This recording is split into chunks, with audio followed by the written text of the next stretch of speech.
Good morning po sa inyo lahat mga master.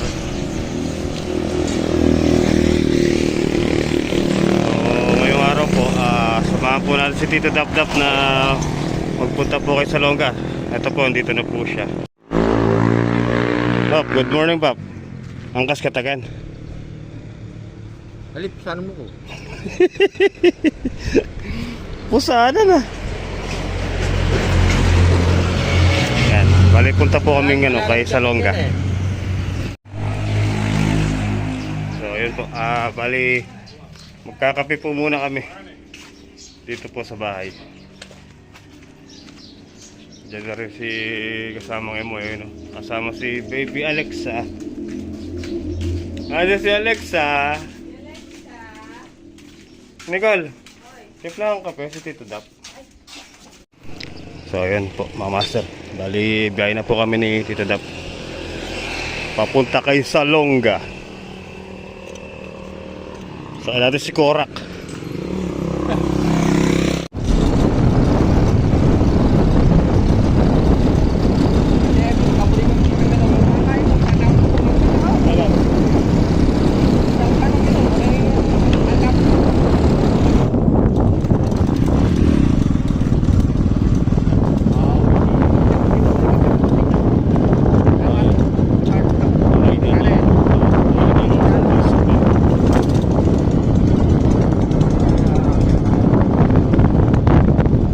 Dagdag kayo ba? Ang babae taga sa ako. Ganyan. Dito tumalon yung ano eh. Babae na. Eh, wala ka nakuha ka kasi may tanda rin eh.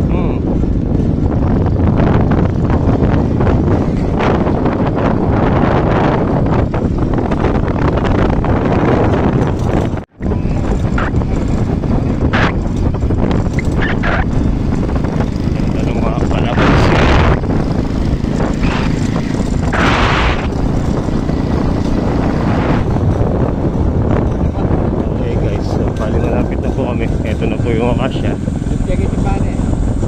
Ha? Papasok mo pa dito. Sige, doon tayo mag-park sa may simbahan. Ito yung Salonga. May sinilo? Oo, sige. Bali, ayan po yung kay Doktora Salonga. Halo-halo and Malabon. Aro, walang tao ba? People no. No people, ba? No people.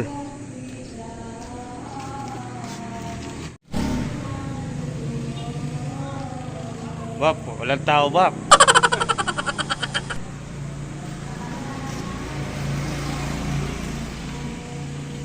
Wala pa pong tao mga master. Ayun no. Si Tito Dap-Dap po kasi excited. Alas 10 nagbubukas to. Basa muna tayong passion dun. Ayun no. Oh.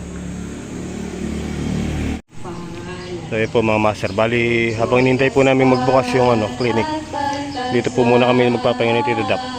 Ayun yung kanilang patron.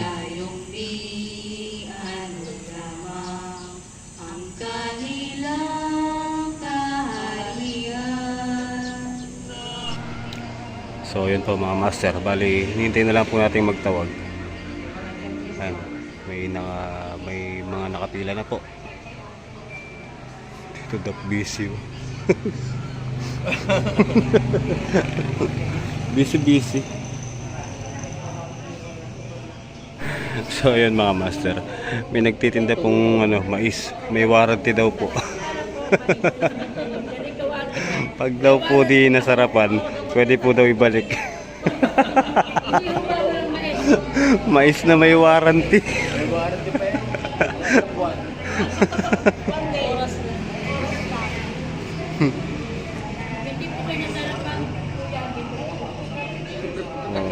Pwede daw po ibalik pag po hindi kayo nasarapan mga master. Mais po na may warranty. Dito lang po makita sa Salonga Clinic. Salonga Medical Clinic.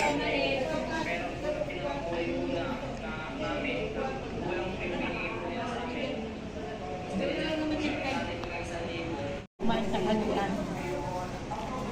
May warranty yan, Bob. May warranty pa. Oh, may warranty, mais kuya. Sigurado, busog ka. So yun mga master, papasok na po si Tito Dapdap. Isasalang na po siya. Nagpaalam po tayo kay vlog natin. Gamot na iniinom mo tayo?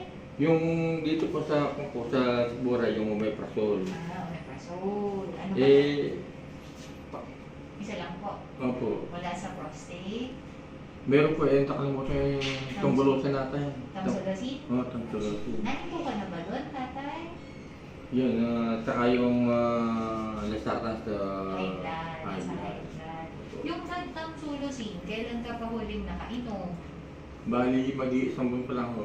Ubus na? No, hindi pa po. Meron pa. Sige, explain ko lang itong ultrasound. Kunahin ko yung sa ultrasound na ha. Yan. Pakita ko na may litrato. Kasi kapag walang litrato, mahirap intindihin dahil mas maganda may picture, ano. So, di ba tayo, pag kumakain tayo, galing sa bibig. Opo. Mula sa bibig, pag nilunok mo, ang unang sasapo, sikmura. Oo. At sa sikmura, nakaabang yung asido ng tiyan. Kasi panunaw ng pagkain yun eh. Oo. Lahat naman ng tao may asido ha, Opo. pero dapat konti lang yung asido ng tiyan natin. Hmm. Dahil sa'yo kasi may chance na pwede siyang dumami. Dumadami asido ng tiyan tayo, number 1, pag nalilipasan ng Buto. buto. At saka, kapag nahilig ka dito, check mo nga na, baka may favorite ka. Number 1, kape. O favorite mo yan na. Kape gatas, paksiw, sinigang, Sinampalukan. Sinampalukan, gata, maasim ubat. yan. Sa ubas po malimit akong nakain kasi Mm-mm.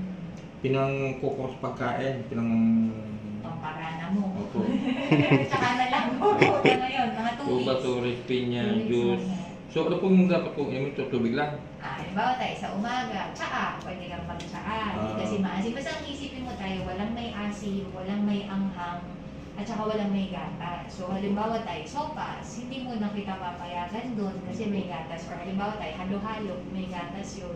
Tsaka na, total dad yung mga bawal naman, 2 linggo lang naman. Lalo pong butter cookies pwede po sa akin yun. Alin tayo? Yung biscuit na butter cookies. Oo naman, dad. Pwede po. Skyflakes, o Opo, pita, opo, pwede opo. siya, dad. Presto, Oreo, okay lang yun, dad. So, ito kwento, dad, ha? Nung dumami yung asido mo, kasi tayo, syempre, asido yun, bumubula yun, eh. Pwede niyang gasgasin kasi yung bituka mo. Eh, pag nagasgas tayo, syempre, may sugat. Yung isipin mo, dad, kung may sugat siya, kakain ka ba ng adobo, eh, may suka yun. Syempre, kung may suka yun, magagasgas lalo yung sugat. So, minsan, ang pakiramdam kay, mahapdi siya sa Dito. yan. Eh, tatay, kung mapapansin mo kasi, yung sikmura, nasa gawing kaliwa, kaya kaliwa yung Oo. tinuturo mo. Diastrocardia ako eh. Tapos, bukod pa doon, daddy, pag dumami kasi yung acid natin, dad, syempre, baka magka-ulcer ka, tatakas na lang siya. Kasi ang sasabihin niya, daddy, baka nung magka-ulcer ka, para hindi ka magka-ulcer, aalis na lang ako. So, ang isang pwede niya kasing labasan, dad, pwede siyang pumakyat sa bibig.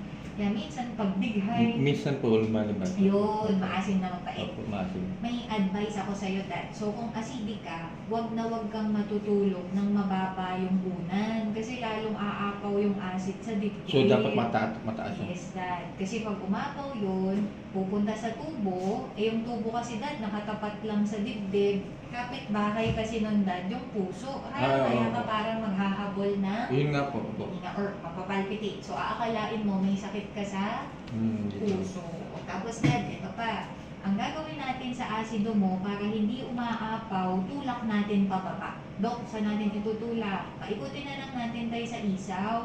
Kaso ang haba kasi ng isaw, dad, iikot pa siya dyan. Ang lalabasan niya, put mo. Kaya mas maganda, dad, ikutot ng Utla po ko nutod, tama po. di ba? Tapos pag nautot, gumiginhawa yung Pakiramdam. Dad, sa pagtulog, paki-avoid, paki-iwas, dad, yung kanang side, ha? Hindi ka pwedeng bumaling sa kanan mo kasi payat yung hawakan, aapaw lalo yung asido sa dibdib. So dad. dapat nakakaliwa. Kasi sa kaliwa, dad, mataba yung hawakan, hindi yan aapaw sa dibdib. So for now, kaliwa ka Dito. muna, babaling. Ayan, dad, isa-isahin natin. Sa ultrasound, ayan, sinulat naman yan na yung liver, yung atay mo tay, normal naman ang sukat, hindi lumalaki. Daddy, syempre kasi pag lagi kang sinisikmura, ang maiisip din namin, may fatty liver ka ba? Pero ayon dito sa ultrasound mo, normal naman tayo. So mukhang wala namang fatty liver. So medyo makakampante isip mo doon. No lesion. Ibig sabihin tayo walang bukol na nakita. Opo. Yung ugat mo dad sa atay, yung vein mo, at saka yung tubo, yung ducts, daanan ng panunaw, hindi namamaga, not dilated. So walang problema doon. Dad, yung common bile duct, yung labasan ng panunaw, normal naman ang kalibre, hindi namamaga. So okay dad ha.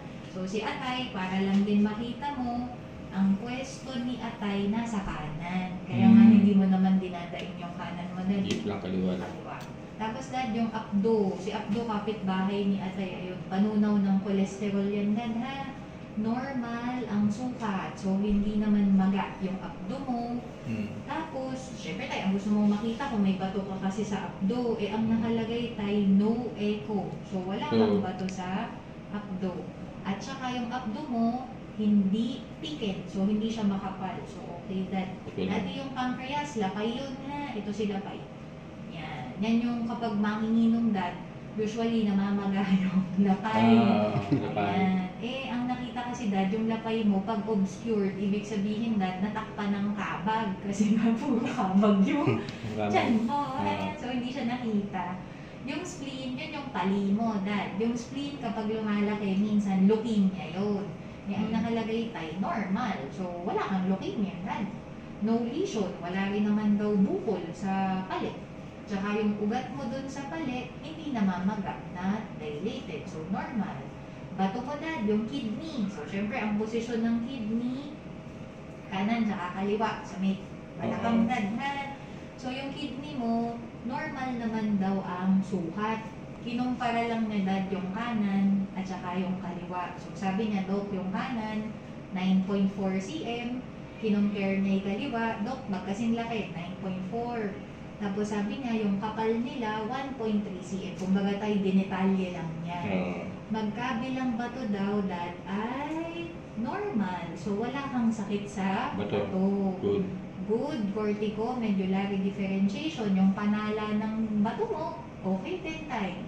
No lithiasis. Walang bato sa bato, daddy. Hydronephrotic changes, pamamaga sa bato, wala rin na. Pantog. Si pantog tayo, hawakan mo ng ihi.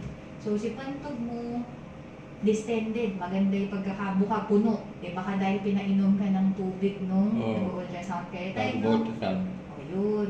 No echo. Pag walang echo, dad, walang bato sa pantog. Kasi syempre, minsan, dad, nakakabato rin sa pantog. Pero swerte sa'yo, wala naman, dad. Tapos, hindi din siya maga. So, hindi namamagay pantog, so walang infection sa ihi, daddy. Yun nga lang, dad, eto, may nakagip sa prostate mo. So, ito si prostate. Pakita ko siya sa'yo. Dad, si prostate, ito yung pantog. Hawakan ng ihi, daanan ng ihi. Si prostate tayo nakayakap dun sa daanan ng ihi. So, kumbaga, ito yung daanan, ito si prostate. Nakaganyan siya. Kapalaman. Dad, ang prostate, tagagawa ng semilya. Yun nga lang, dad, lalaki lang ang may prostate. Ang babae, wala. Sa edad 40 anyos, dad, normal naman na lumalaki ang prostate sa lalaki. So, kumbaga sa babae, menopause, ang katumbas sa lalaki, lumalaki ang prostate. So, dad, ito itsura. Pag lumaki kasi yung prostate, nasasakal na minsan yung daanan ng ihi. So, ang daing ng mga pasyenteng medyo malaki ang prostate, sasabihin nila, Dok, parang paputol-putol yung ihi. Para siyang lalabas, sihinto, sihinto. Yung pala dahil masasakal yung daanan ng ihi. Tsaka ang mapapansin mo kasi dyan tayo, di ba? Pag puno yung kanto, yung ihi mo, magtutulong-tulong silang ibuka yung daanan ng ihi. Pero pagkalahati na lang sila, konti na lang silang magtutulungan, sasara ulit yan. So, sasabihin ng iba to, mayroon pang natitira, hindi ko na nailalabas, parang may natitira na namang ihi sa bantog. So, kakaihi mo lang, puno na naman agad yung bantog, kakaihi, naihi ka na naman. Dad, ha? So, dad, ang size kasi ng prostate mo ngayon, 40 gram, yun yung bigat niya. Eh, ang normal kasing sukat ng prostate, 20 lang. So, laktaw ka na. Kaya, so, ayan siya, 40. Kaya ka binigyan ng tamsulo, kasi ang trabaho ng tamsulo, dad, paliitin yung prostate. Para pag maliit na ulit siya, dad, bubuka na ulit yung daan. Normal naman ang pag-ihip, wala naman Siguro, dad, kasi hindi pa naman ganun kalaki. Oo, Sa yun iba lang. kasi, dad, 100 gram na. Yun na yung mga medyo malala. Siguro, inagapan lang ni Doc, kaya binigyan ka niya na. Nagagapan. Ayun. Pero ang priority ko, dad, yung Ito ang pinaka kasi daing mo. udahin. Bit na pagkagabi, tutulog ko. Dito masakit sa Ako dito. may kirot. Pero dad, syempre yung pagkirot sa dibdib, hindi naman lahat sa acid yan na. Kung matalim yung pakiramdam, isa rin sa i-check mo dad. Kasi remember dad, ultrasound 2. Eh di ba ang ultrasound hanggang dyan lang naman yun. Hindi na sakop na i-check yung dibdib mo. Kaya baka yung dinadaing niya rin kasi sir sa dibdib, baka itong mga ugat mo. Pansinin mo to dad. Ay, nawala. Kung mapapansin mo, Dad, ang dami kasi nating ugat dyan sa leeg. Oh, na, yeah. kung mapapansin mo, Dad, yung buto natin is may mga espasyo sa gitna. Yung mga ribs mo, hiwa-hiwalay dapat. Pag inausap mo yung ribs, bakit ka ba magkakahiwalay? Ang sasabihin niya, Dok, kaya ako magkahiwalay kasi may tatawid sa gitna namin. Sino yung tumatawid? O sasabihin niya, Dok, tingnan mo to, ito yung leeg. Ito yung ugat ni tatay sa balikat. Eh, yung ugat mo kasi, Daddy, dumadaan sa ilalim ng buto. Kapag nabigatan niyang buto, kunyari tayo, nagpasan ka, babagsak yan, iipitin niya ngayon yung ugat mo. Eh, Daddy, tingnan mo yung ugat. Tumatawid yun papunta sa dibdib.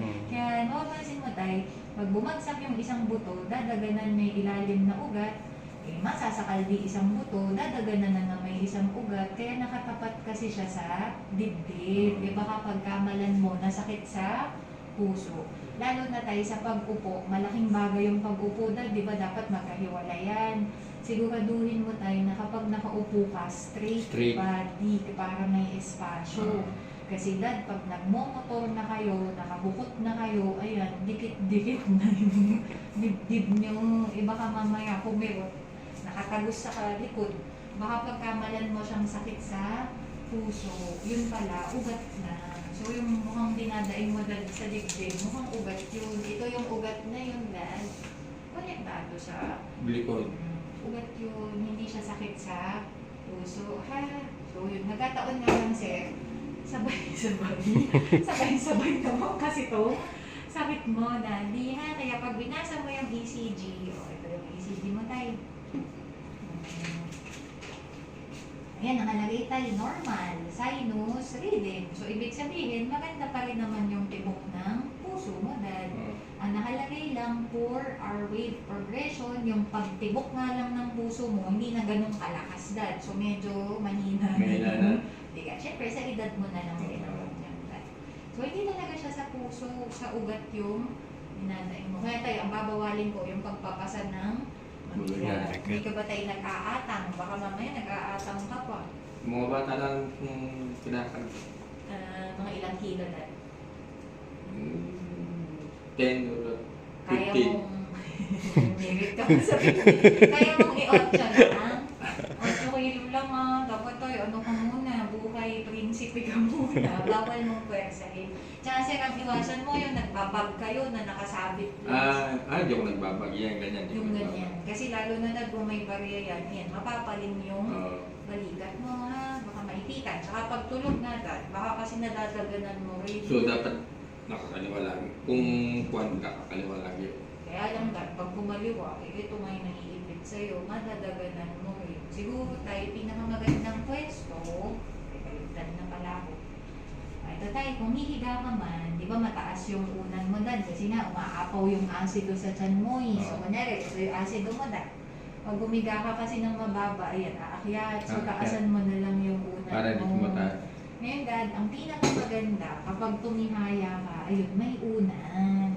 Kasi, Dad, pag walang unan, tingnan mo yung balakang natin, Dad, may kurba yan eh. Eh, kaso, Dad, kadalasan, tingnan mo yung sa'yo, Dad, sa Latin mo, parang Diretso. ako, diretso. Kasi nga, Dad, nasasanay tayo ng laging nakakuba yung Sa motor, nakakuba lagi. Pag umatras kasi yung buto mo na yan, dad, naku, tatamaan yan, pati ugat mo sa balakang, sasakit di bewang mo, konektado yun hanggang sa paa. Baka mamaya idadain mo sa akin, dok, masakit balakang ko. Aakalain mo, sakit sa bato. Aakalain mo, UTI. Yun pala, dahil naipita na siya ng ugat. So, dapat tayo paghihiga merong manipis na unan dun sa balakang, ha? So, kunyari, ikaw to. Tuwalya. Wala naman ipes. Oo, manipis. Kasi makangalay ka tayo kapag masyadong mataas, ha? Ngayon, dad, kung tatagilid, okay lang. Pansinin mo, dad, pag tumagilid, hindi mo iipiti yung braso mo. Kasi, ayan, manadaga na yung balikat mo. Sasakit yun. Tapos, tingnan mo, dad, may unan. Kasi kapag may unan, dad, kahit papano, yung buto mo sa likod, diretso. Kasi pag walang unan, lundok, babagsak yan. So, make sure tayo kung ikaw to, itagilid mo, okay lang. Andun pa rin naman yung unan eh. Oh. Sakto. At saka bukod dun tayo, kapag pinagilid mo siya, hindi naiipit yung mga ribs mo. Kasi may nakaalalay sa ilalim. Hindi ka mo nga nito, kaya dagan-dagan mo tuloy yung ribs. Kaya, masikip pagka walang pan. Yun tayo. Kaya hindi delikado yan. Nagkataon nga lang dahil nagkasabay. Sabay. Ha? So, yun yung mga ayusin natin. Dad, ito ba pinaliwanag ng doktor mo sa dugo? Yung sa dugo? May kanina yung pamaging ko, kinuhanan ako ng dugo. Sige. Tingnan natin ba? Kasi malalaman kung anemic ka. Babala yung ano yun. Dapat kasi 12, dad. Umabot man lang sana sa 12. Sa'yo, 10 lang. So, kulang ka ng 2. Tapos tayo, itong hematocrit, yung labnaw ng dugo. Dapat tayo 40. Ito tayo, 32 lang yun sa'yo. Hindi rin umabot, dad. Yung white blood cell tayo, infection sa dugo. Pag lumaktaw tayo sa 10, may infection ka. Lalagdatin. Eh sa'yo, 5 lang. So, wala namang infection. So, dalawa na yung... Anemic nga lang, medyo anemic. Hindi nga ako nakakatulog. So, So, isa pang i-iabot ko yung pampatulog na vitamin na para maganda yung maganda yung tulog. Kulang ako sa tulog. Sige tayo, hindi dahil nag-iisip ha, hindi dahil sa namumulong. Ay, hindi. Itutulog lang muna ako itong tsaka yung tulog ko. Ay, ikaw lang kasi. Tapos tayo segmentor sa pulmonya, sa mga bacteria. Pag lumaktaw sa 70, sa'yo 69, wala pa naman dad. Itong lymphocyte, virus, trangkaso. Pag lumaktaw tayo sa 40, sa'yo 26, wala naman. Wala naman. Eosinophil sa allergy tayo, pag lumaktaw sa 10, 5 lang. So, wala dad. Ganda pa. Okay pa Ito, rin. mga ugat mo lang talaga. Yan, kopyahin ko lang ito dada. Para may copy ako. Kailangan din. Kaya mo bang pantay? Sige. Ito, 10.6. Hindi, ang ititira ko na lang muna sa gamot mo dad, yung losartan, tsaka si prostate ha, dalawa lang dad. Tsaka vitamin ko para makatulog. Sige, ayaw mo talaga. Pakawalan ka sa pagtulog ha. Sige. Pagtulog. Kulang sa Tulog, no. Sige. Yung importante yung pagkanggal, tsaka yung... Check ko yan ito, tingnan mo to. Mas mababa kasi ito, Oo. para dito eh. Tapos tingnan mo to. Tayo, ang itsura kasi ng likod mo, hanggang yung Pero mababa to, ipit-ipit talaga yun. So, ang dinadaing mo tayo ito, yung mga buto na yan. Naiipit talaga yung ugat mo dyan. Dito, tapos tumataas hanggang dito. Gano'n. Tama. So, mga buto mo yan. Kasi kung mababa to, dikit-dikit na yan. Dati na. Yan. Sige. Pero kung makuha sa gamot, kaya agad, madadaan ka na sa gamot. Kaya pa naman yan. Kaya. So, hindi yan maintenance. Ibig sabihin, pag okay ka na, kung masasanay ka sa gamot, ha? So, unang gamot, yan yung dinadaing mo, dad, na kumikirot sa dibdib. Sa kaliwang dibdib Dito. mo. Tayo medyo nakakaantok na rin kasi yung gamot mo, dad. Kaya ang gagawin ko, isang beses lang yan bago matulog sa gabi. Kasi baka mamaya maneho ka, makatulog ka. So, dapat gabi mo lang Inumin. Tapos ito yung request mo sa akin sa Tulog. tulog. So, kunyari, Dok, ininom ko to. Mga 5 araw na ako umiinom. Okay naman na yung dibdib ko. Kaso Dok, hindi pa rin ako makatulog. O, tsaka mo gamitin ko sa tulog. Siyempre, gabi na natin inumin. Kasi gabi mo lang naman gusto makatulog. Ano ang pagitan nung... Ito tayo 8 o'clock. Ito, alas 7. So, mga isang oras na agwat dan ha. So, tig 15 peraso lang kasi ayokong masanay ka sa Tama. gamot na. So, itong tatlo na to, 50 tikikitse. Yan sila. Dan, marami ka ba bang sulusin tsaka lasartan? Lasatan, minsan kasi yung pamaging ko, nakakahingi sa Okay barangay. lang. Si ano ba dad? Yung damsulo sinubos na? Tamsulatin, meron pa. Mga aabot pa ng isang buwan. Mga 15, siguro mga 10 days pa. Sige, continue mo pa ng 1 month yun na Sige pa. Sige. Tapos, kung halimbawa, Dok, paano ko malalaman na kung pwede ko nang ihinto yung sa prostate, pwede bang pagka after 1 month, paulit mo yung ultrasound, pag nakita nating 20 na lay sukat niya, hinto mo niya lang. Bibigyan kitang request. Sige. Pag Mas libre, better. oo, pag baka may libre kayong ultrasound dahil election ngayon. Wala na nga. Babayaran. Sinarado na yung mga... Kasi Ah. nga, Ang ipapa-ultrasound ko na lang yung prostate sana. AUB with prostate. Mas mura kasi yun. Dad, pag hinul abdomen mo, mas mahal. Kasi kompleto eh. Inisipin ko siya, hindi ko na ikukompleto. Kasi nabasa ko naman, wala namang problema. Sasayang ka na lang ng pera. Make sure, Dad, na sabihin mo dun sa laboratory, ma'am, with prostate po. Kasi may mga pagkakataon, Dad, na pagbalik sa akin, walang prostate. Kasi sabihin ko yung pa yung kailangan ko. so ito na lang yung pa... Pagkagawa ko. Then, ha? So, iyan, lalagay natin. Request. Pag naka-isang buwan ka na ng gamot sa prostate, tsaka mo na lang paulit na. Ha? Okay. Tatay, bago ka lumabas. Ito ha, ipapakinggan lang ako. Ha? Kumatan. Normal na hinga lang dada.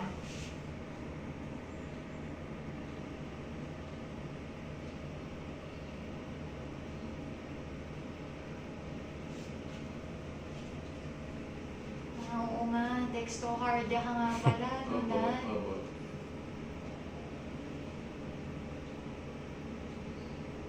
Kaya pala, kaya pala hindi ko mahanap yung puso mo dito sa kaliwa. Kaya nakapadiagnose, Dad, na dextrocardia since? Yung siguro mga 18, saka ko lang nalaman na ganun pala ako. Kasi namin siguro sa Manila na madudurod ako. Okay. Pero oo nga, okay lang may heart naman eh. Kaya imposibleng heart talaga tayo. Kasi ang heart mo nga, dahil dextro ka, nasa kanan. So nandito. hindi sasakit to dahil sa puso. Dahil nasa kanan nga. Puso. Kaya ugat nga talaga siya dahil. Mga muscles mo yan, tsaka yung buto, kabubuhat ng Mabibigat. Ayan. Kung hindi ka dextrocardia, doon ko maiisip na baka sa puso. Kaso na, dextrocardia ko. Ayan na. Sabi ko na tayo. Mahopya ko naman na to. Ayan. Ayan. Asa po yung bigay kong buto? Ito. Ayan,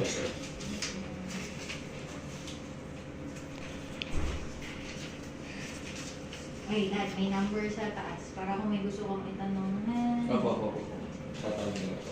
Ayan, walang bayad sa check-up. Okay. Thank you po. Thank you po. No problem. Bye-bye.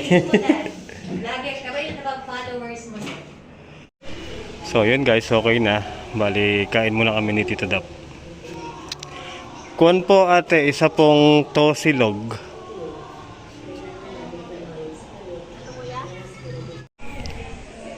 So yun po mga master, habang hinintay po natin yung in-order natin pagkain, ayan. Sa mga kuwan po dyan, na kung sakaling may nararamdaman po kayo yung katawan, dito na lang po kayo magpatingin kay Doktora Salonga. Dito lang po yan sa may San Antonio, Nueva Ecija. Si Tito Dap po, ayun, binibili na po niya yung gamot na nireseta po sa kanya ni Doc.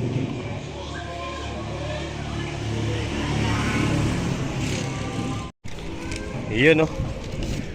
Nakabili ka na, Bab? Ito na po yung pagkain. Kain po tayo, mga master. Nasaan yung akin dito? Ito yata sa iyo, Bab. Tosilog.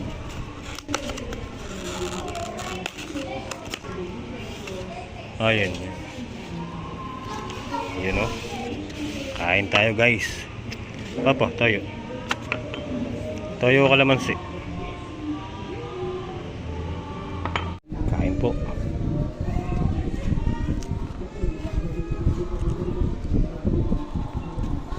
Wala sila may sabaw dyan.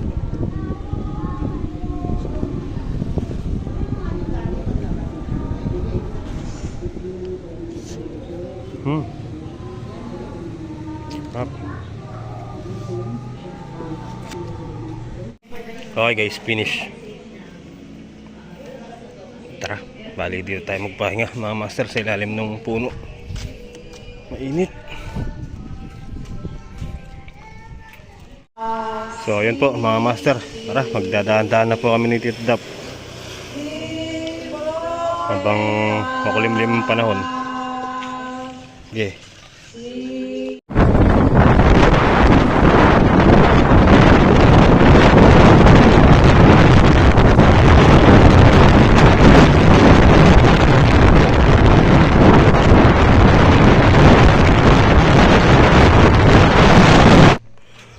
Okay guys, so bali nagtuloy po kami dito ni Tito Dap sa farm. Ayan, pinangkuha po natin siya ng ano, saluyot. Gusto daw po niya ng saluyot eh. Saan po yung saluyot? Bawal po sa kanya maasim ngayon. Hindi importante alak, bawal sa murin. So yun po mga master, bali pinanguha natin ng pang-asim sa saluyot. Kita na, ay kaya na lang. Ito ba pahinugin to? Aro, may lalam na pa mo. Okay. Oh. Okay. Huwag ka na niya, Bab. Okay, ingat. Sige mo, Bab. Alam mo kasi, dapat mamaya ka na lang mo, mainit pa, Bab eh. Sige mo, Bab. Ingat. Babos! Bye-bye. Ingat po.